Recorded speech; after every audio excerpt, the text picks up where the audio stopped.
And Amicus Curiae to the Supreme Court has suggested that parliamentarians and legislators must be permanently disqualified if they are found convicted for offences that are listed under the Representation of the People's Act. Now, the submission to the Apex Court from senior advocate Vijay Hansaria came in relation to a PIL filed by BJP leader Ashwini Upadhyay.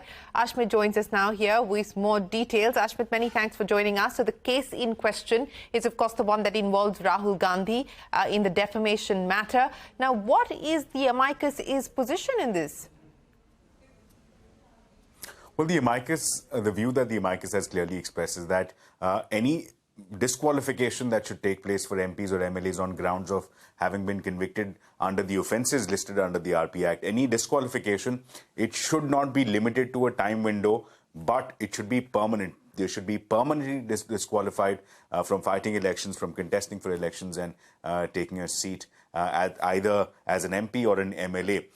Here's the rationale. Now, as far as the RP Act is concerned, under Section 8 and Section 9, there are a list of offences that if an MP or an MLA is found convicted under those offences under Section 8 or 9, then under Section 8, he or she stands to be disqualified for a period of 6 years. Under Section 9, stands to be disqualified for a period of 5 years.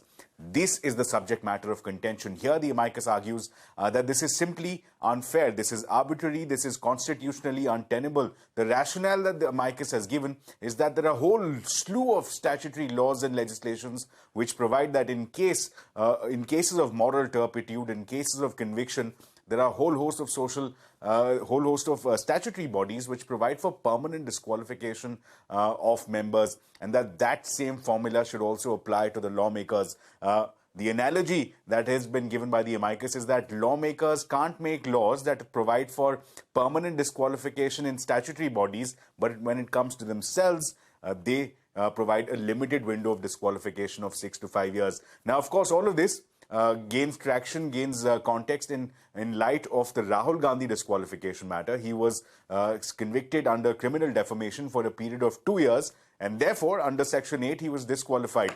That conviction, importantly, has been stayed by the Apex Court, and therefore, he is allowed to resume his duties as a member of Parliament. But should this suggestion by the Amicus translate into a directive by the Apex Court, we could see the situation change on the ground with respect to disqualification for MPs as well as MLAs, including Rahul Gandhi, for offences under the RP Act. All right, Ashmit, appreciate